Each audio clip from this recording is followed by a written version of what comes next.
we now go on to our last chapter, that is in unit 4 we have this chapter, accounting for non-profit entities. Now accounting for non-profit entities, the chapter is easy. We need to make certain accounts, but what is non-profit entities? How do we do the accounting of the same? We begin. First, let us understand the meaning. Okay, what is the meaning of non-profit entities? So, institutions and organizations whose working for motive other than profit. मतलब if I am having an institution और organisation and मेरा purpose profit earn करने का नहीं है, other than profit, my motive is other than profit, that is like social welfare activities, या तो promoting arts, culture, religion, sports, etc., they are treated as non profit entities, right? अब उसमें कौन कौन सी चीज़ें आ जाएंगी? It will include club, educational institution, sports association, gymnasiums etcetera. इसके हमने एग्जाम्पल मैंने तुमको दिए हैं. देखो, in Vadodara you might have heard about polo club. Then Ahmedabad का बहुत फेमस है राजपथ क्लब.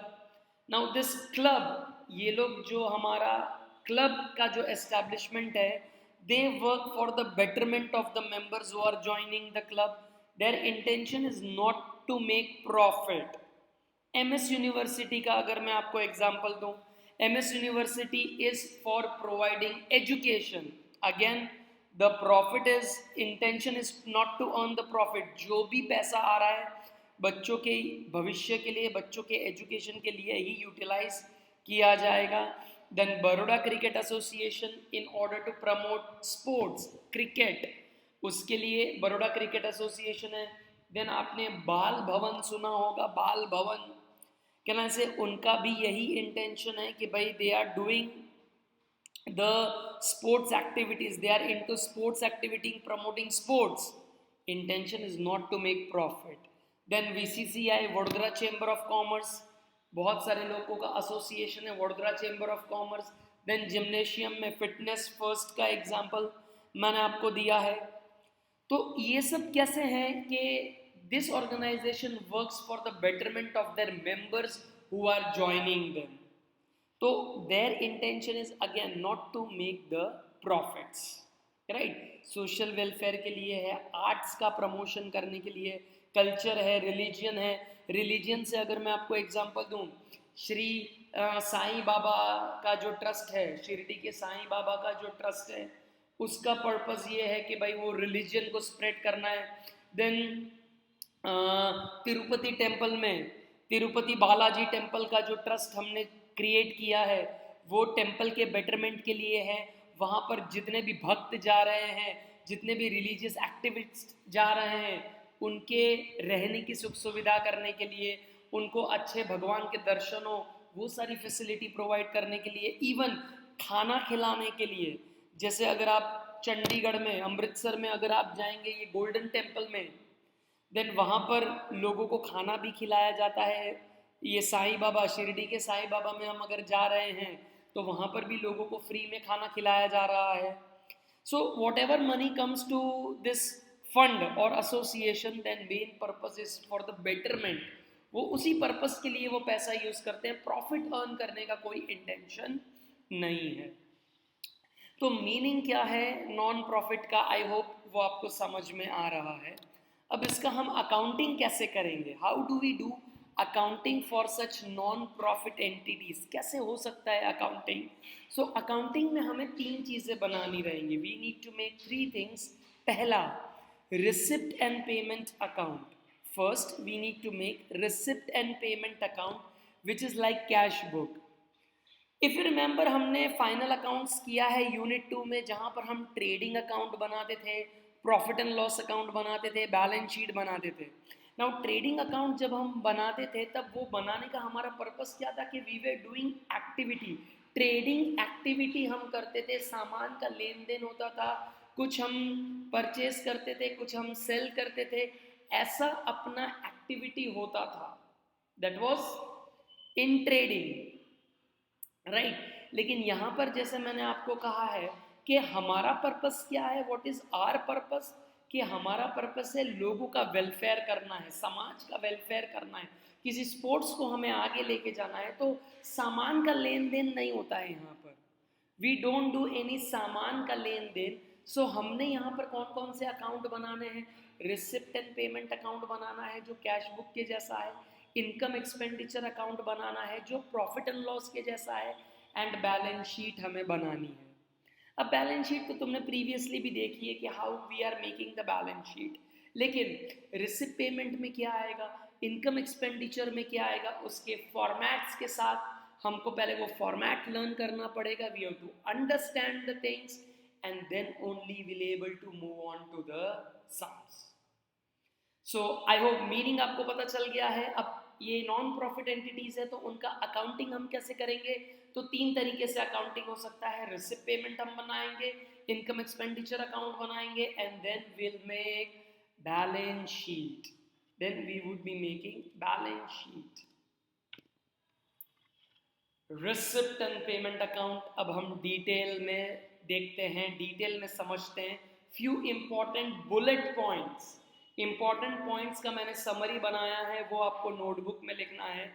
उसके बाद हम रिसिप्ट एंड पेमेंट का फॉर्मेट देखेंगे, तो वो भी आपको नोटबुक में लिख लिख के लर्न करना है, ठीक है। The pamphlets have been issued to you, but then you need to learn the format, you need to memorize the format. तो receipt and payment है क्या, as I said it is like a cash book, receipt and payment is like a cash book. on the receipt side जितने भी पैसे आ रहे हैं, on the receipt side हमें जितने भी पैसे आ रहे हैं वो हम receipt side दिखा देंगे। ऑर्गेनाइजेशन में से जितने भी पैसे जा रहे हैं that I'll show it on to the payment side। तो रिसिप्ट एंड पेमेंट का एक्चुअल फंडा ये है कि अगर बिजनेस में पैसा आया, अगर बिजनेस में पैसा आया तो it will go on to the debit side, और अगर बिजनेस में से नॉन प्रॉफिट एंटिटी में से पैसा गया तो it will come on to the credit side. लेकिन शुरुआत कैसे होगी, रिसिप्ट एंड पेमेंट की शुरुआत कैसे होगी, कि हमारे पास ओपनिंग कैश बैलेंस या तो बैंक बैलेंस होगा जो हम डेबिट साइड दिखाएंगे, एंड क्लोजिंग में अपने को कैश या तो बैंक बैलेंस हमको पता चलेगा कि कितना अपने पास कैश पड़ा है या तो कितना बैंक बैलेंस पड़ा है। तो रिसिप्ट एंड पेमेंट से हमें बैंक बैलेंस या तो कैश बैलेंस की इंफॉर्मेशन मिलेगी। ओपनिंग बैलेंस डेबिट में दिखा देंगे, क्लोजिंग बैलेंस क्रेडिट में बता देंगे। Next bullet point, next it will include both capital and revenue items. Now capital and revenue items जो हैं मतलब क्या, कि there will be capital income, there will be capital expenditure, revenue income, revenue expenditure, वो सारी चीज़ें हमको आगे पीपीटी में देखनी है। लेकिन it will include both revenue and capital items का मतलब क्या, कि अगर कैपिटल एक्सपेंडिचर भी हो रहा है तो भी हम रिसिप्ट पेमेंट में बताएंगे, रेवेन्यू एक्सपेंडिचर हो रहा है तो भी रिसिप्ट पेमेंट में बताएंगे। जैसे अगर फर्नीचर खरीदा है तो पैसे जा रहे हैं तो वो कैपिटल एक्सपेंडिचर हुआ, मैं पेमेंट में बताऊंगा। अगर हमने लोगों को सैलरी दी, जो हमारे मान लो ये जिम में काम कर रहे हैं, मिस यूनिवर्सिटी के टीचर्स को अगर हमने सैलरी दी तो वो रेवेन्यू एक्सपेंस माना जाएगा। लेकिन जब हम रिसिप्ट एंड पेमेंट अकाउंट बना रहे हैं तो वो रेवेन्यू एक्सपेंस भी हम रिसिप्ट एंड पेमेंट अकाउंट में दिखाएंगे, will show them in the receipt and payment account. So receipt and payment account बनाते वक्त ऐसा कैपिटल रेवेन्यू का बाइफरकेशन हमें नहीं करना है, वो करना पड़ेगा जब हम इनकम एक्सपेंडिचर और बैलेंस शीट बनाएंगे। तो जब हम कैपिटल ये रिसिप्ट पेमेंट बना रहे हैं तब ये कोई मगजमारी नहीं है। रिसिप्ट पेमेंट बनाते वक्त खाली एक ही दिमाग में मोटो रखने का है, एक ही मगजमा मोटो राखवानो छे, पैसा आया तो रिसिप्ट साइड, पैसा गया तो पेमेंट साइड। भले पछी कैपिटल एक्सपेंडिचर होय, रेवेन्यू होय, कैपिटल इनकम होय, रेवेन्यू इनकम होय, माला नहीं फर्क पड़त, पैसा आया रिसिप्ट में, पैसा गया पेमेंट में, हमको बता देने का। फिर it will include last year and succeeding years income expense सब। लास्ट ईयर का भी होगा या तो कमिंग ईयर का भी वो हम रिसिप्ट पेमेंट में दिखा सकते हैं, provided they are received in the current year. मतलब ऐसा भी हो सकता है ना कि कोई अगर हमारे मान लो बड़ौदा क्रिकेट एसोसिएशन में कुछ क्रिकेटर्स हैं, उनकी लास्ट ईयर की फीस अभी बाकी है, तो वो करंट ईयर में लास्ट ईयर की भी फीस भरते हैं और करंट ईयर की भी फीस भर देते हैं। तो करंट ईयर में हमको लास्ट ईयर का पैसा मिला तो वो भी हमको रिसिप्ट पेमेंट में बता देने का। पैसा मिला तो रिसिप्ट पेमेंट में चला जाएगा। फिर हम ये नहीं देखेंगे, फिर हम ये नहीं सोचेंगे कि ये कौन से ईयर का है, करंट ईयर का है, लास्ट ईयर का है, कि कमिंग ईयर का है, दैट इज नेक्स्ट ईयर का है। ये हम बातें फिर देखने वाले नहीं हैं। We will write everything. अगर पैसा करंट ईयर में મળ્યા तो करंट ईयर ना મળે છે तो ठीक, લાસ્ટ ઈયર ના મળ્યા કાં તો એડવાન્સમાં નેક્સ્ટ ઈયર ના મળ્યા, બધા જ વર્ષના પૈસા આપણે લખી દઈશું, બરાબર। And the most important point कि हमें सम में दिए होंगे कुछ एडजस्टमेंट्स, हमको सम में दिए होंगे कुछ एडजस्टमेंट, लेकिन उन एडजस्टमेंट की हमें कोई भी इफेक्ट रिसिप्ट पेमेंट में नहीं जाएगी, उसकी कोई भी इफेक्ट रिसिप्ट पेमेंट में नहीं जाएगी। उसकी इफेक्ट हमें बतानी है income expenditure and balance sheet. हम जो इनकम एक्सपेंडिचर अकाउंट बनाएंगे, जो बैलेंस शीट बनाएंगे, उसमें हम ये एडजस्टमेंट्स की इफेक्ट्स देने वाले हैं, ठीक है। आगे format of receipt and payment account. Format हमको ये लिख के लर्न करना है, हमको ये लिख के लर्न करना है। Now if I go on to the receipt side, if I go on to the receipt side, देखो opening balance है अपने पास, देखो to balance carried down, cash and bank we have opening balance, then subscription। बेटा ये किसी भी non profit entity के लिए ये सबसे बड़ी इनकम जनरेटिंग एक्टिविटी है, सब्सक्रिप्शन। जैसे अगर तुम देखते हो कि अगर तुम्हारे घर में टाटा स्काई का डब्बा है या तो GTPL का डब्बा है, जैसा ही महीना ख़त्म होता है आपको बोलते हैं कि भाई फीस भरो, सब्सक्रिप्शन भरो, तो ही ये सारी चैनल्स आप कंटिन्यू कर पाओगे देखने के लिए। तो टाटा स्काई में सब्सक्रिप्शन का वर्ड यूज़ करते हैं हम। फिर अगर कोई मैगजीन्स अगर हमने मंगवाई है तो उसके लिए सब्सक्रिप्शन भरना पड़ता है। अगर हम जिम में जाते हैं to continue with our membership we have to pay the subscription. तो सब्सक्रिप्शन एक बहुत बड़ा सोर्स ऑफ इनकम है for non profit entities, it is the biggest source of income. अब उसमें मैंने यहाँ पर देखो फॉर्मेट में क्या लिखा है, सब्सक्रिप्शन प्रीवियस ईयर का भी अगर मिला है तो भी लिख डालने का रिसिप्ट पेमेंट में, करंट ईयर का मिला है तो भी लिख डालने का रिसिप्ट एंड पेमेंट में, नेक्स्ट ईयर का मिला है तो भी लिख डालने का रिसिप्ट एंड पेमेंट में। सो कोई भी ईयर की अपने को इनकम हुई हो रिसिप्ट पेमेंट में हमको वो बता देने की। The next is entrance fee, या तो हम इसे कहते हैं एडमिशन फीस, जो हम मेंबर से या तो एनुअल बेसिस पर लेते रहते हैं या तो फिर हमने एक बार उनसे ले ली एंट्रेंस फी। उसका डिटेल आगे आएगा कि कैसे हम उसको डील करेंगे। Then donations for building, for constructing building we have received donations, then general donations, then life membership fees. अब उसमें लाइफ मेंबरशिप फीस कैसी होती है बेटा, जैसे मान लो अगर आपको कोई क्लब का मेंबर भरना है, कोई क्लब का मेंबर बनना है, तो आपको 2-3 ऑप्शंस देते हैं, या तो हर साल आप मेंबरशिप का पैसा दो, या तो 2.5-3 लाख रुपया एक साथ पे कर दो, 2 lakh 3 lakh, and then you become a life time member of that particular club. Life time member बन जाएंगे और फिर जब हमको उस क्लब में कोई भी एक्टिविटी के लिए जाना है, मान लो स्विमिंग करने जाना है, बैडमिंटन खेलने जाना है, टेबल टेनिस खेलने जाना है, जिम करने जाना है क्लब में, या तो हमारे फैमिली के साथ फ्रेंड के साथ पार्टी करने जाना है, गप्पा मारना है, मज़े करने हैं, तो आप एक साथ उसकी लाइफ मेंबरशिप की फीस भर दो तो आप उसके लाइफ मेंबर बन जाओगे, फिर हर साल आपको पैसे देने का ज़रूरत नहीं है। The next is legacy, most important word है लीगसी। अब ये क्या होता है बेटा लीगसी?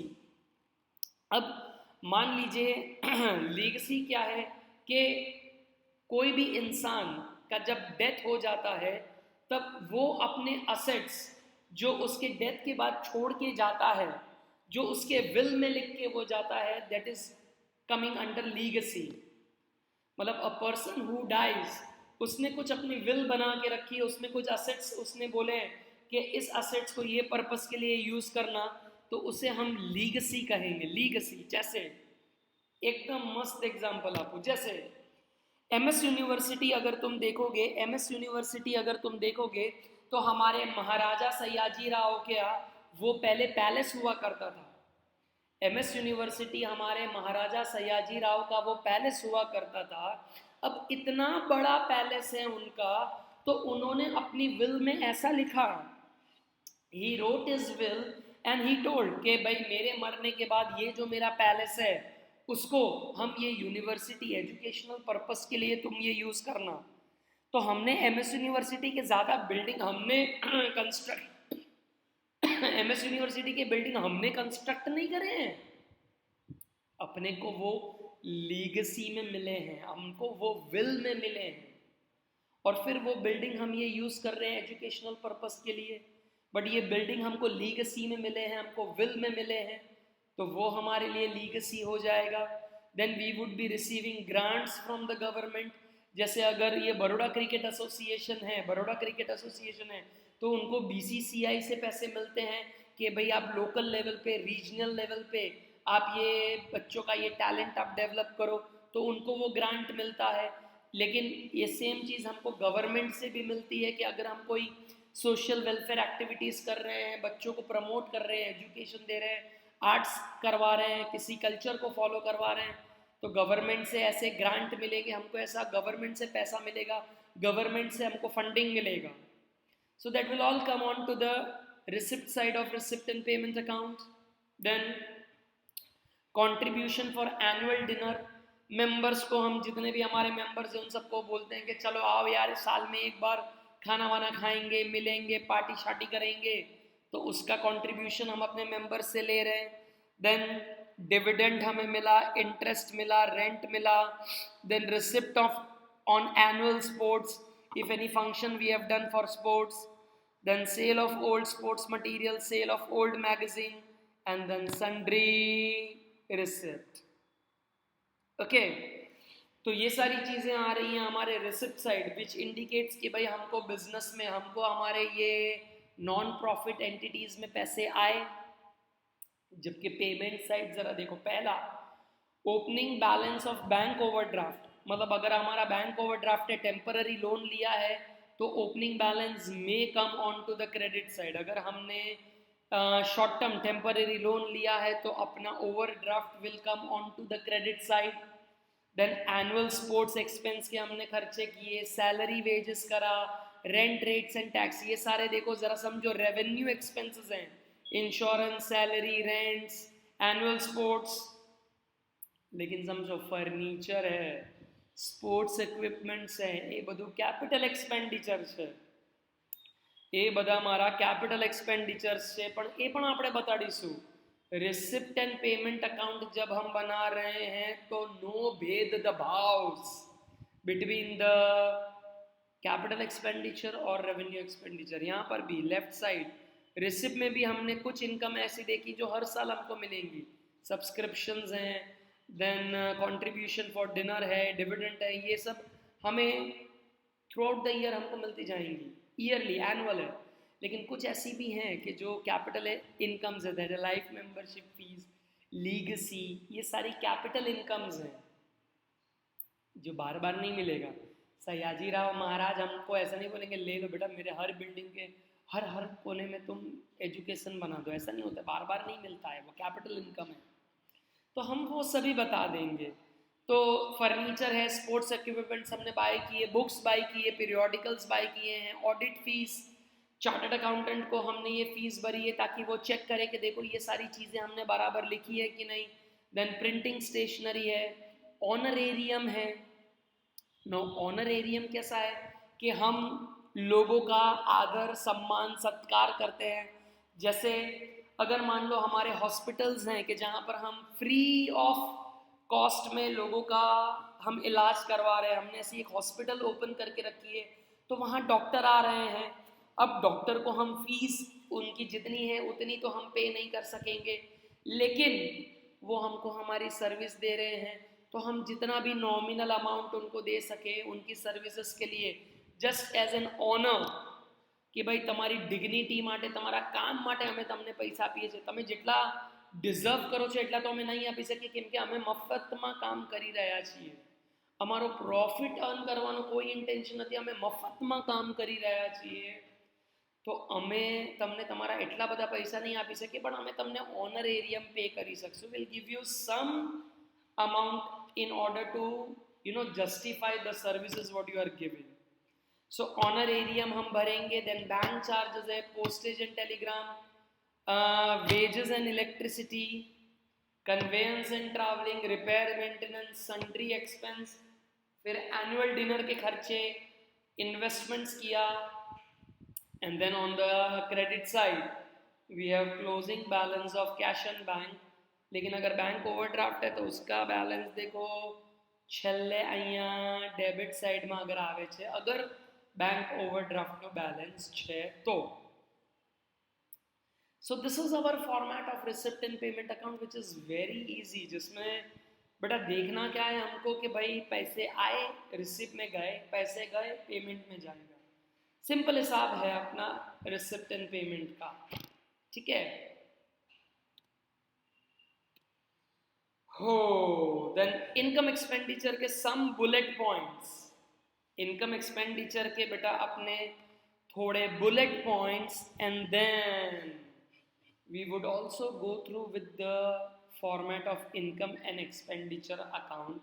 सो पहले बुलेट पॉइंट्स क्या हैं, most important, it will include only revenue income and expenses. जैसे मैंने कहा income expenditure is like profit and loss account, and profit and loss account में कैसा होता है, we will be showing information of expense and income only pertaining to the current year.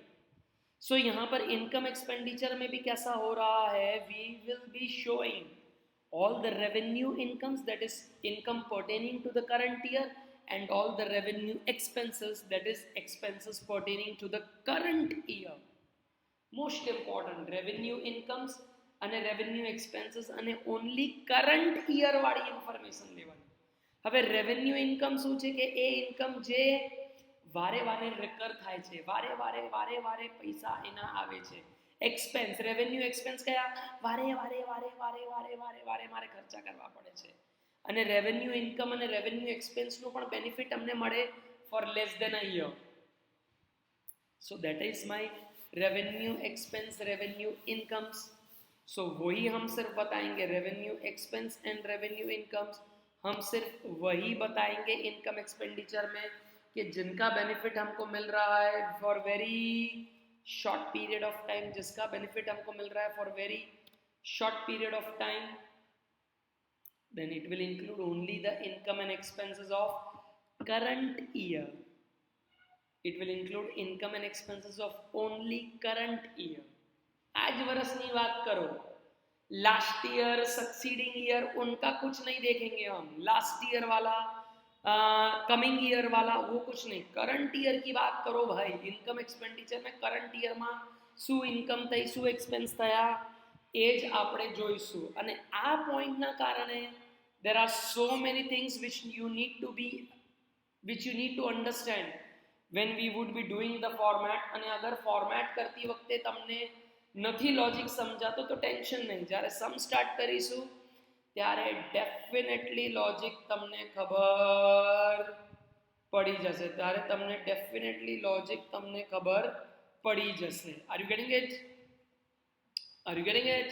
So it will include the income and expenses of current year. Then adjustment जो आने वाले हैं, adjustments जो हमें देखने हैं, उसमें हमको एक इफेक्ट तो इनकम एक्सपेंडिचर में आएगी और दूसरी इफेक्ट हमको बैलेंस शीट में देनी पड़ेगी. जनरली हमें जितने भी एडजस्टमेंट्स देखने हैं, ये नॉन ट्रेडिंग के जनरली हमें जितने भी एडजस्टमेंट्स देखने हैं उसकी एक इफेक्ट तो इनकम एक्सपेंडिचर में જ આવશે જ, અને બીજી ઇફેક્ટ આપણે બેલેન્સ શીટમાં દેખાડીશું. जनरली એવું થશે. एंड देन जब इनकम एक्सपेंडिचर अकाउंट को जब हम क्लोज करेंगे, जैसा तुम्हें याद हो कि प्रॉफिट एंड लॉस अकाउंट को जब हम क्लोज करते थे, प्रॉफिट एंड लॉस अकाउंट को जब हम क्लोज करते थे, तब अगर इनकम साइड का टोटल ज़्यादा है, इनकम क्रेडिट साइड का टोटल ज़्यादा है ने एक्सपेंसेस कम है, तो it was resulting into net profit. અને एक्सपेंस का टोटल ज़्यादा है इनकम से, तो it was resulting into loss. तो यहाँ पर भी जब हम इनकम एक्सपेंडिचर अकाउंट बनाएंगे, जब हम इनकम एक्सपेंडिचर अकाउंट बनाएंगे, तो excess of income over expenditure, excess of income, अगर हमारा इनकम ज़्यादा है और खर्चा कम है तो हम उसे प्रॉफिट नहीं कहेंगे, विल कॉल देम सरप्लस, कि भाई आ थोड़ा सरप्लस पैसा भेगा થયા છે મારી પાસે, પણ એ પણ હું મારા ઘરે નહીં લઈ જાઉં। પ્રોફિટ તો આપણે કેવું આપણા ઘરે લઈ જઈએ, હું આ મારા ઘરે નહીં લઈ જાઉં। I'll be utilizing this surplus again for the purpose for which this non-profit entity is established। તો એ પૈસા એની માટે જ આપણે યુઝ કરીશું। અને અગર એક્સપેન્ડિચર વધારે છે, if there is excess of expenditure over income, then we'll call it as deficit, कि भैया नुकसान हुआ है, डेफिसिट हुआ है।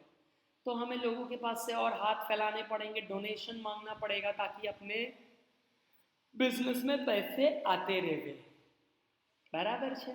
तो that is income expenditure bullet points, जिसमें ध्यान क्या रखना था, रेवेन्यू इनकम एक्सपेंस आवे, रेवेन्यू इनकम एक्सपेंस आवे, અને રેવન્યુ ઇન્કમ એક્સપેન્સ के साथ it will be the income and expense only for the current year, it will only be for the current year.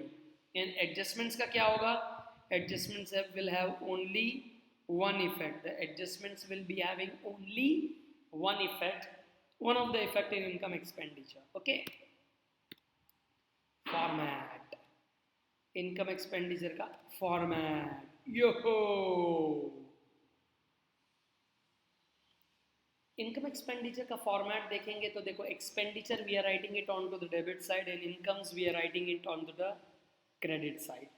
Now the most important point क्या है यहाँ पर, income expenditure account जब हम बना रहे हैं, तो मोस्ट इंपॉर्टेंट पॉइंट क्या है हमारा, ये हमारे लिए जानना बहुत ज़रूरी है कि करंट ईयर की इनकम ही सिर्फ चाहिए, मतलब जो भी अमाउंट हम ये आउटर कॉलम में दिखाएंगे, जो भी अमाउंट हम ये आउटर कॉलम में बताएंगे, वो करंट ईयर की ही होनी चाहिए और कोई ईयर का नहीं होना चाहिए, and it must be revenue.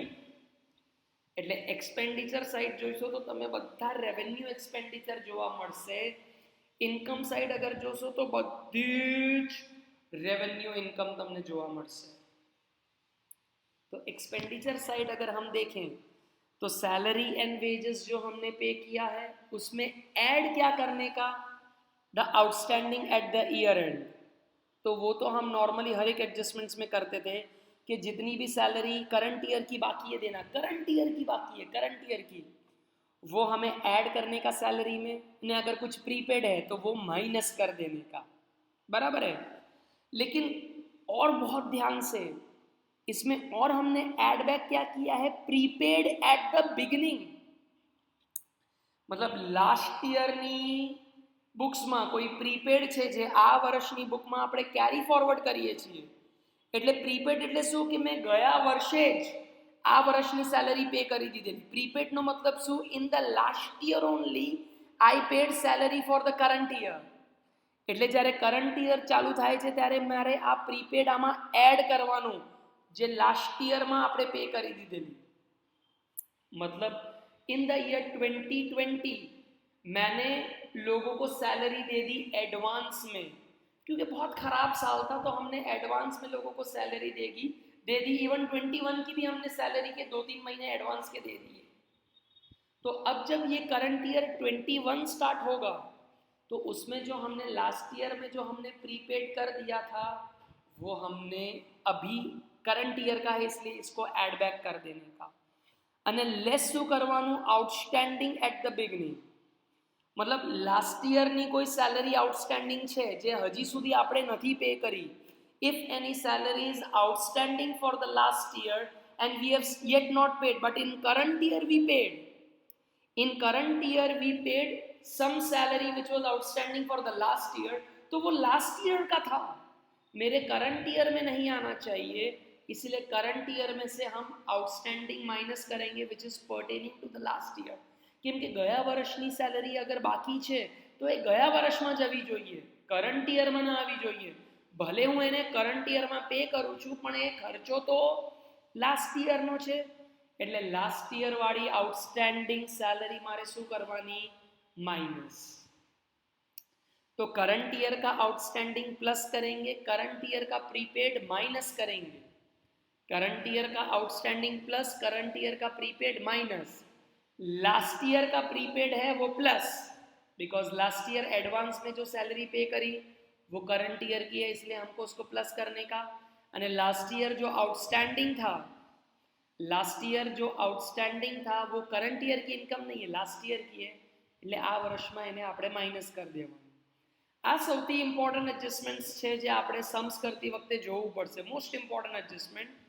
Then we have rent, rates and tax, insurance premium, nothing to explain much.